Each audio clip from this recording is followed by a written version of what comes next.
નમસ્કાર મિત્રો, આજના આપણા વર્ચ્યુઅલ ક્લાસરૂમ ટ્રેનિંગ પ્રોગ્રામમાં આપ સર્વેનું હાર્દિક સ્વાગત છે. આજે હું આઈટીઆઈ ખાતે ચાલતા ડ્રાફ્ટમેન સિવિલ ટ્રેડના એક લેસન સોરિંગ વિશે આજે આપને સમજાવીશ. સોરિંગ વિશે આજે આપણે પીપીટી દ્વારા સમજીશું. તો જુઓ, ફર્સ્ટ ઓફ ઓલ આપણે જોઈએ તો સોરિંગ છે એ એક હંગામી સ્ટ્રક્ચર આપણે કહી શકીએ કે જેને કોઈ દિવાલ ખરાબ થઈ ગઈ હોય અથવા તો બગડી ગઈ હોય તો એમને ટેકો આપવા માટે આપણે સોરિંગનો ઉપયોગ કરીએ. તો આ લેક્ચરમાં આજે આપણે સોરિંગ વિશે પ્રાથમિક માહિતી મેળવીશું તથા તેમની વ્યાખ્યા સમજીશું. સોરિંગના પ્રકારો વિશે અભ્યાસ કરીશું, જેમાં રેકિંગ સોર અથવા ત્રાંસી સોર વિશે અભ્યાસ કરીશું. ફ્લાઇંગ સોર અથવા હોરિઝોન્ટલ સોર વિશે અભ્યાસ કરીશું. સિંગલ ફ્લાઇંગ સોર વિશે અભ્યાસ કરીશું. ડેડ સોર અથવા વર્ટિકલ સોર વિશે અભ્યાસ કરીશું. તથા લાસ્ટમાં સોરિંગ વિશેના ટૂંકા પ્રશ્નો એટલે કે એમસીક્યુનો પણ આપણે આજે અભ્યાસ કરીશું. તો ફર્સ્ટ ઓફ ઓલ આજે આપણે જોઈએ સોરિંગ એટલે શું. તો સોરિંગ એટલે દિવાલને ટેકો આપવા માટે વપરાતા લાકડા કે લોખંડના મેમ્બરને ગોઠવણીને સોરિંગ કહે છે. દિવાલને ટેકો આપવા માટે લાકડા અથવા તો લોખંડના મેમ્બરોની જે ગોઠવણી કરીએ છીએ એમને સોરિંગ કહેવાય. ત્યારબાદ આપણે જોઈએ કે સોરિંગ છે એને કેવા કેવા સંજોગોની અંદર આપણે વાપરી શકીએ. તો સોરિંગને સામાન્ય રીતે નીચે આપેલા છે એવા સંજોગોમાં આપણે વાપરી શકીએ. તો જ્યારે બાજુનું સ્ટ્રક્ચર તોડી પાડ્યું હોય ત્યારે કે જ્યારે બાજુનું સ્ટ્રક્ચર તોડી પાડ્યું હોય ત્યારે આપણે સોરિંગનો ઉપયોગ કરી શકીએ. અથવા હયાત બિલ્ડિંગમાંની મુખ્ય દિવાલમાં મોટી જગ્યાની જરૂર હોય ત્યારે, લાઈક આપણે માનીએ કે ત્યાં દરવાજો કે બારી બનાવવી છે તો એ મોટી જગ્યાની જરૂર હોય તો ત્યારે આપણે સોરિંગનો ઉપયોગ કરી શકીએ. ત્યારબાદ આપણે જોઈએ સોરિંગ માટેનું મટીરિયલ. તો સામાન્ય રીતે સોરિંગને લાકડું અથવા તો સ્ટીલ ટ્યુબ અથવા તો બંનેના સંયોજન દ્વારા બનાવવામાં આવે છે. સોરિંગ છે એમને સામાન્ય રીતે લાકડું અથવા તો સ્ટીલ ટ્યુબમાંથી બનાવવામાં આવે છે અથવા તો બંનેના સંયોજન દ્વારા બનાવવામાં આવે છે.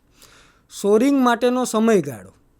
સોરિંગ માટેનો કોઈ સમયગાળાની મર્યાદા હોતી નથી. જ્યાં સુધી આપણે સોરિંગની જરૂર હોય ત્યાં સુધી આપણે સોરિંગ લગાવેલું રાખી શકીએ છીએ. ત્યારબાદ આપણે જોઈશું સોરિંગ માટેની જરૂરિયાત.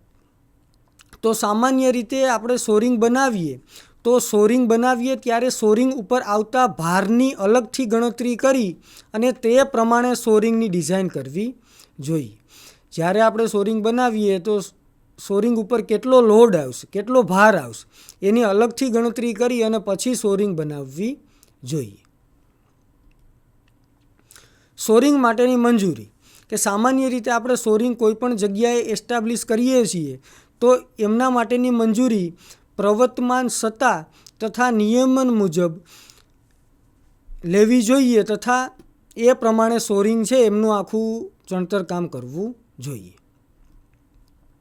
સોરિંગ છે એમના સામાન્ય રીતે 3 પ્રકાર છે. એમાં પહેલું છે રેકિંગ સોરિંગ અથવા ઇન્ક્લાઇન્ડ સોરિંગ, બીજું છે ફ્લાઇંગ સોરિંગ અથવા હોરિઝોન્ટલ સોરિંગ અને ત્રીજું છે ડેડ સોરિંગ અથવા વર્ટિકલ સોરિંગ. તો એમાં આપણે ફિગરમાં જોઈ શકીએ છીએ સોરિંગ એટલે શું. તો જુઓ, અહીંયા આપણે સાઈડમાં જોઈ શકીએ છીએ એક બહુ ખરાબ થઈ ગયેલ દિવાલ છે કે જેમને લાકડાના ટેકા આપેલા છે તો જેને આપણે સોરિંગ કહી શકીએ. જો ત્રાંસા ટેકા આપેલા હોય તો એને આપણે ઇન્ક્લાઇન્ડ સોરિંગ કહેશું. એ જ રીતે જુઓ, આડા ટેકા આપેલા હોય તો એમને હોરિઝોન્ટલ સોરિંગ કહેશું અને ઊભા ટેકા આપેલા હોય તો એમને વર્ટિકલ સોરિંગ કહેશું. તો જુઓ, એમાં સોરિંગના પ્રકારોમાં પહેલો પ્રકાર છે રેકિંગ સોરિંગ અથવા ત્રાંસી સોરિંગ. તો રેકિંગ સોરિંગ છે એમના માટે સામાન્ય રીતે નીચે જે આપેલા છે એટલા મટીરિયલનો ઉપયોગ કરવામાં આવે છે. તો એમાં પહેલું છે વોલ પ્લેટ, બીજું છે નીડલ, ત્રીજું છે રેકર, ચોથું છે ક્લીટ, પાંચમું છે સોલ પ્લેટ, છઠ્ઠું છે બ્રાસિંગ અને સાતમું છે આયર્ન ડોગ. તો આ 7 મટીરિયલનો ઉપયોગ કરી અને રેકિંગ સોરિંગ અથવા ઇન્ક્લાઇન સોરિંગ આપણે બનાવી શકીએ. તો જુઓ, ફિગરમાં આપણે જોઈ શકીએ છીએ. જુઓ, વોલ પ્લેટ અહીંયા દિવાલની એકદમ બાજુમાં વોલ પ્લેટ લગાવેલી છે, એની બાજુમાં ખાંચો પાડી અને નીડલ લગાવેલી છે અને એમને ક્લીટથી જકડેલું છે. ત્યારબાદ જુઓ, આ જે બધા ત્રાસી જે વસ્તુ છે એ બધી રેકર છે. જુઓ, એમાં ઉપરનો જે રેકર છે એને રાઇડર રેકર કહેવાય, કે જે સાવ જમીનથી શરૂ થતો નથી. જે એની નીચેનો જે રેકર છે એમાંથી જ એમને શરૂ કરી અને ટેકો આપવામાં આવે છે, જેમને આપણે રાઇડર રેકર કહી શકીએ. ત્યારબાદ જુઓ, રેકર છે એમને સપોર્ટ આપવા માટે બ્રાસિંગ આપેલા છે. પછી જે બધા રેકર છે એને જમીનમાં નીચે સપોર્ટ આપવા માટે સોલ પ્લેટ આપેલી છે. એ સોલ પ્લેટને હૂપ આયન વડે જકડેલી છે અને એ બધા રેકર જોડે સોલ પ્લેટને જોડી અને ક્લીટથી આખું જે આપણું માળખું છે એને તૈયાર કરેલું છે. તો આ રીતે રેકિંગ સોરિંગ અથવા તો ઇન્ક્લાઇન સોરિંગનું બાંધકામ આ રીતે કરવામાં આવે, જેનાથી આપણે દિવાલને ટેકો આપી શકીએ. તો જુઓ, રેકિંગ સોરિંગ અથવા ઇન્ક્લાઇન સોરિંગ વિશે આપણે આગળ માહિતી મેળવીએ કે વોલ પ્લેટને નીડલ વડે દિવાલ સાથે જડવામાં આવે છે. જે આપણી વોલ પ્લેટ છે એને નીડલ વડે દિવાલ સાથે જડવામાં આવે. નીડલ છે એને દિવાલમાં 15 સેન્ટીમીટર જેટલા ઊંડે બેસાડવામાં આવે છે. જે આપણી નીડલ છે એને 15 સેન્ટીમીટર જેટલી દિવાલની અંદર બેસાડવામાં આવે. વોલ પ્લેટથી દિવાલની વહેંચણી એક સરખી રીતે થાય છે. આપણી જે વોલ પ્લેટ આપેલી છે એનાથી દબાણની વહેંચણી એક સરખી રીતે થાય છે. ત્યારબાદ નીડલને ક્લીટ વડે જડવામાં આવે છે. જે આપણી નીડલ છે, દિવાલમાં જે આપણે નીડલ લગાવેલી છે એને ક્લીટ વડે જડવામાં આવે. રેકર્સને બ્રેસિંગ વડે જડવામાં આવે છે. જે આપણે દિવાલને ટેકો આપવા માટે રેકર્સ આપેલા છે એને બ્રાસિંગ વડે જકડી રાખવામાં આવે છે. રેકરના નીચેના છેડા બ્રેસિંગ અથવા હૂપ આયન વડે બાંધી સોલ પ્લેટ ઉપર ટેકવવામાં આવે છે. રેકર્સ છે એના જે નીચેના છેડા છે એને બ્રેસિંગ અથવા હૂપ આયન વડે બાંધી અને નીચે જે સોલ પ્લેટ આપેલી છે એના ઉપર ટેકવવામાં આવે. હવે જે નેક્સ્ટ ટોપિક આપણે જોઈએ કે રેકર સોરિંગ અથવા તો ઇન્ક્લાઇન સોરિંગ વાપરતી વખતે ધ્યાનમાં કયા મુદ્દા રાખવા જોઈએ. તો એમાં આપણે જોઈએ કે રેકર અને દિવાલની સેન્ટર લાઇન ફ્લોર લેવલે મળવી જોઈએ.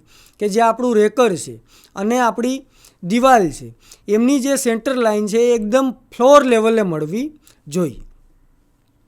રેકર સોર ઉપર આવતા ભારની બરાબર ગણતરી થઈ શકતી નથી. તેથી તેની ડિઝાઇનમાં સલામતી આંક ઊંચો રાખવો જોઈએ. રેકર સોર છે એ આપણે વાપરતી વખતે એમના ઉપર આવતા ભારની ગણતરી છે એ પ્રોપર થઈ શકતી નથી. જેથી કરીને રેકરની ડિઝાઇન કરીએ ત્યારે એમાં સલામતી આંક થોડો ઊંચો રાખવો જોઈએ. રેકરનો જમીન સાથેનો ખૂણો 45 ડિગ્રી હોવો જોઈએ. રેકર છે એનો જમીન સાથેનો ખૂણો 45 ડિગ્રી રાખવો જોઈએ. આમ છતાં 45થી 70 ડિગ્રીના ખૂણે રેકર ગોઠવી શકાય છે. 45 ડિગ્રી ન હોય તો 45થી 70 ડિગ્રીના ખૂણે આપણે રેકર ગોઠવી શકાય છે.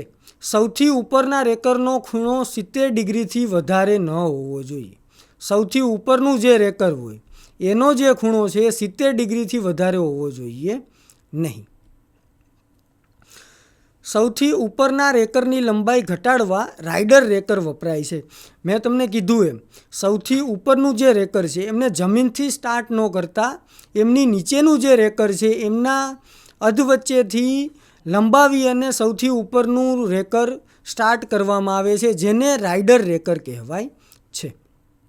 ત્યારબાદ સોલ પ્લેટને જમીનમાં દબાવી તેના ઉપર રેકરના છેડા ટેકવવામાં આવે છે. સોલ પ્લેટ છે એને જમીનમાં દબાવી અને તેના ઉપર રેકર છે જે બધા રેકર એમના છેડા ટેકવી અને એમના ઉપર ક્લીટ લગાવવામાં આવે છે. સોલ પ્લેટની લંબાઈ રેકર અને ક્લીટ સમાય તેટલા પૂરતી જ હોવી જોઈએ. આપણી જે સોલ પ્લેટ છે એમની લંબાઈ રેકર અને ક્લીટ સમાય એટલી જ રાખવી જોઈએ. તો એ હતું આપણું રેકર સોરિંગ અથવા ઇન્ક્લાઇન્ડ સોરિંગ. હવે ત્યારબાદ સોરિંગનો બીજો પ્રકાર છે ફ્લાઇંગ સોરિંગ અથવા હોરિઝોન્ટલ સોરિંગ. તો ચાલો આપણે ફ્લાઇંગ સોરિંગ અથવા હોરિઝોન્ટલ સોરિંગ વિશે અભ્યાસ કરીએ કે જ્યારે બિલ્ડિંગનો વચ્ચેનો ભાગ પડી જવાથી કે દૂર કરવાથી સામસામેની બે સમાંતર દિવાલો અસલામત થઈ જાય, કે જ્યારે આપણી બિલ્ડિંગ છે એનો વચ્ચેનો ભાગ પડી જવાથી કે દૂર કરવાથી સામસામેની બે દિવાલો અસલામત થઈ જાય, ત્યારે આડા ટેકા વડે દિવાલોને ટેકવવાની જરૂર પડે છે. ત્યારે એ બંને દિવાલોને આડા ટેકા વડે ટેકવવાની જરૂર પડે છે. આ માટેની જે ગોઠવણી છે એને ફ્લાઇંગ સોર અથવા તો હોરિઝોન્ટલ સોર કહેવાય છે. ફ્લાઇંગ સોર છે એ સામાન્ય રીતે બે પ્રકારની હોય છે, સિંગલ ફ્લાઇંગ સોર અથવા ડબલ ફ્લાઇંગ સોર. તો જુઓ, એમાં પહેલું છે સિંગલ ફ્લાઇંગ સોર. તો સિંગલ ફ્લાઇંગ સોર અને ડબલ ફ્લાઇંગ સોરમાં તફાવત શું છે? તો જુઓ, સિંગલ ફ્લાઇંગ સોર છે એમાં જે આ આડો ટેકો આપેલો છે એ એક જ હોય, સિંગલ હોય છે. જ્યારે ડબલ ફ્લાઇંગ સોર હોય તો એમાં જે આડો ટેકો આપેલો છે એ બે હોય છે. જુઓ, અહીંયા આપણે સિંગલ ફ્લાઇંગ સોરની ફિગર જોઈએ તો એમાં જો આ બિલ્ડિંગ છે એમની આ બે દિવાલો આપેલી છે, એ દિવાલને એક આડા ટેકા વડે ટેકવેલી છે. જે આડા ટેકાને સ્ટ્રટ, આ જે ઇન્ક્લાઇન્ડ આપેલા છે એ સ્ટ્રટ થ્રુ એમને ટેકા આપેલા છે. તો આ જે ફિગર છે એ સિંગલ ફ્લાઇંગ સોરની ફિગર છે. ત્યારબાદ આ બીજી ફિગર આપણે જોઈ શકીએ છીએ ડબલ ફ્લાઇંગ સોર. તો ડબલ ફ્લાઇંગ સોરમાં જે આડા ટેકા છે એ બે આપેલા હોય છે. જો આપણે ફિગરમાં જોઈ શકીએ છીએ આડા ટેકા છે એ બે છે, એટલા માટે એમને ડબલ ફ્લાઇંગ સોર કહેવાય. જુઓ, સિંગલ ફ્લાઇંગ સોર માટે નીચેના મુદ્દાઓ ધ્યાનમાં રાખવા જોઈએ. જો આપણે સિંગલ ફ્લાઇંગ સોરનો ઉપયોગ કરીએ તો એમના માટે નીચેના મુદ્દા ધ્યાનમાં રાખવા જોઈએ, કે જેમાં ફ્લાઇંગ સોર અને સ્ટ્રટની સેન્ટર લાઇન તથા દિવાલની સેન્ટર લાઇન ફ્લોર લેવલે મળવા જોઈએ. આપણી જે ફ્લાઇંગ સોર છે તથા સ્ટ્રટ છે એ બંનેની સેન્ટર લાઇન તથા દિવાલની સેન્ટર લાઇન બંને છે ફ્લોર લેવલે મળવા જોઈએ. જો બંને બાજુએ ફ્લોર લેવલ જુદા જુદા હોય તો ફ્રેમવર્કની યોગ્ય રીતે ડિઝાઇન કરવી જોઈએ. જો બંને બાજુના જે ફ્લોર લેવલ છે એ એક સમાન ના હોય, જુદા જુદા હોય, તો ફ્રેમવર્કની એ રીતે યોગ્ય રીતે ડિઝાઇન કરવી જોઈએ. ખરેખર લાગતા ભારની ગણતરી કરવી મુશ્કેલ હોવાથી સલામતી આંક ઊંચો રાખવો જોઈએ. આપણે જે સોર ઉપર ખરેખર કેટલો ભાર લાગે છે એમની ગણતરી કરવી મુશ્કેલ હોવાથી સલામતી આંક ઊંચો રાખવો જોઈએ. ત્યારબાદ સ્ટ્રટનો ક્ષૈતિજ સાથેનો ખૂણો 45 ડિગ્રી હોવો જોઈએ તથા તે કોઈપણ સંજોગોમાં 60 ડિગ્રીથી વધવો જોઈએ નહીં. ત્યારબાદ બે દિવાલો વચ્ચેનું મહત્તમ અંતર 9 મીટર હોય ત્યાં સુધી સિંગલ ફ્લાઇંગ સોર વપરાય છે, કે જ્યારે બે દિવાલો વચ્ચેનું મેક્સિમમ ડિસ્ટન્સ 9 મીટર હોય ત્યાં સુધી સિંગલ ફ્લાઇંગ સોર વપરાય છે. પણ જ્યારે બે દિવાલો વચ્ચેનું મહત્તમ અંતર 9 મીટરથી 12 મીટર સુધીનું હોય ત્યારે ડબલ ફ્લાઇંગ સોરનો ઉપયોગ થાય છે. સોરિંગનો એક સેટ સામાન્ય રીતે બે દિવાલોને ટેકવે છે. સોરિંગનો એક સેટ એ આડો હોય છે જેથી પાસેની બે દિવાલોને ટેકવી શકે છે. આ પ્રકારના સોરિંગથી જમીન લેવલે કોઈ અડચણ ઊભી થતી નથી. આ પ્રકારનું સોરિંગ છે જમીન લેવલે ટચ જ નથી થતું, એટલા માટે આ પ્રકારના સોરિંગથી જમીન લેવલે કોઈ પણ પ્રકારની અડચણ ઊભી થતી નથી. જ્યારે એક બિલ્ડિંગ બીજા બિલ્ડિંગ કરતાં ઊંચું હોય ત્યારે હોરિઝોન્ટલ સોર ઉપર રેકિંગ સોર મૂકવા જોઈએ. હવે જુઓ, આપણે બે દિવાલોને ટેકવવાની છે, પણ જ્યારે કન્ડિશન એવી હોય કે જ્યારે એક બિલ્ડિંગ બીજા બિલ્ડિંગ કરતાં ઊંચું હોય તો ત્યારે હોરિઝોન્ટલ સોર લગાવી અને તેમના ઉપર રેકિંગ સોર એટલે કે ઇન્ક્લાઇન સોર મૂકવા જોઈએ. આ રીતનું એરેન્જમેન્ટ કરવું જોઈએ. તો આ હતું આપણું ફ્લાઇંગ સોર અથવા હોરિઝોન્ટલ સોર. ત્યારબાદ સોરિંગનો ત્રીજો પ્રકાર છે ડેડ સોર અથવા વર્ટિકલ સોર. તો ચાલો આપણે ડેડ સોર અથવા વર્ટિકલ સોર વિશે ચર્ચા કરીએ. તો જુઓ, આ પ્રકારની ગોઠવણમાં હોરિઝોન્ટલ મેમ્બર્સ એટલે કે નીડલ્સને વર્ટિકલ મેમ્બર્સ એટલે કે ડેડ સોર ઉપર ટેકવવામાં આવે છે. આ પ્રકારની ગોઠવણમાં સામાન્ય રીતે હોરિઝોન્ટલ મેમ્બર્સને વર્ટિકલ મેમ્બર્સ ઉપર ટેકવવા જોઈએ. ત્યારબાદ નીડલ દિવાલને લંબ હોય છે, જે દિવાલમાં પાડેલા હોલમાંથી પસાર થાય છે. ફિગરમાં આપણે હમણાં જોઈશું કે નીડલ છે એ દિવાલ છે એને લંબ હોય છે, જે દિવાલમાં પાડેલા હોલમાંથી પસાર થાય છે. જો આપણે આ ફિગરમાં જોઈ શકીએ છીએ કે અહીંયા જો આ નીડલ આપેલી છે, એ નીડલ છે એ આપણી આ જે ઊભી દિવાલ છે એને લંબ હોય છે, તથા દિવાલની અંદર જે હોલ પાડેલ હોય એમાંથી નીડલને પસાર કરવામાં આવે છે. આ રીતે આખું ડેડ સોર અથવા તો વર્ટિકલ સોરનું એરેન્જમેન્ટ કરેલું હોય છે. જુઓ, આ પણ એક ડેડ સોર અથવા વર્ટિકલ સોરની જ ફિગર છે કે જેમાં દિવાલ છે એમને ટેકવવા માટે નીડલ પાસ આઉટ કરી અને આખું એક એરેન્જમેન્ટ તૈયાર કરેલું છે. હવે જુઓ, ત્યારબાદ આપણે જોઈએ કે ડેડ સોર નીચેની પરિસ્થિતિમાં વપરાય છે. એમાં પહેલી પરિસ્થિતિ છે કે જ્યારે દિવાલનો નીચેનો ભાગ ખામીયુક્ત હોય. જ્યારે દિવાલનો નીચેનો ભાગ છે એ ખામીયુક્ત હોય ત્યારે ડેડ સોરનો ઉપયોગ થાય. ત્યારબાદ બીજું જોઈએ કે જ્યારે પાયો ઊંડો ઉતારવાનો હોય. જ્યારે આપણે પાયો છે એને ઊંડો ઉતારવાનો હોય તો ત્યારે આપણે ડેડ સોર અથવા તો વર્ટિકલ સોરનો ઉપયોગ કરશું. ત્યારબાદ ત્રીજું જોઈએ કે દિવાલનો નીચેનો ભાગ ફરીથી બાંધવાનો હોય. દિવાલ છે એનો નીચેનો ભાગ છે એને ફરીથી બાંધવાનો હોય ત્યારે આપણે ડેડ સોરનો ઉપયોગ કરીશું. અને ત્યારબાદ ચોથી કન્ડિશન કે દિવાલમાં મોટા બારણા અથવા તો ઓપનિંગ્સ કરવાના હોય. દિવાલની અંદર મોટા બારણા કે ઓપનિંગ કરવાનું હોય ત્યારે આપણે ડેડ સોરનો ઉપયોગ કરી શકીએ. તો આવી કન્ડિશનની અંદર આપણે ડેડ સોર વાપરી શકીએ. આ પ્રકારના સોરિંગમાં નીડલ 1.5 મીટરથી 2 મીટરના અંતરે મૂકવામાં આવે છે. આ પ્રકારનું જે સોરિંગ છે એમાં નીડલને 1.5 મીટરથી 2 મીટરના અંતરે મૂકવામાં આવે છે. ફ્લોરને અંદરથી બરાબર ટેકવવામાં આવે છે. ફ્લોર છે એમને અંદરથી બરાબર રીતે ટેકવવામાં આવે છે. ડેડ સોરના વિવિધ ભાગોમાં પેદા થતા પ્રતિબળો સરળતાથી શોધી શકાય છે. આ જે આપણો ડેડ સોર છે એમના વિવિધ ભાગોમાં પેદા થતા પ્રતિબળો એમને આપણે સરળતાથી ફાઇન્ડ કરી શકીએ છીએ, શોધી શકીએ છીએ. ત્યારબાદ નવું બાંધકામ થઈ ગયા પછી ઓછામાં ઓછા 7 દિવસ પછી સોરને દૂર કરવા જોઈએ.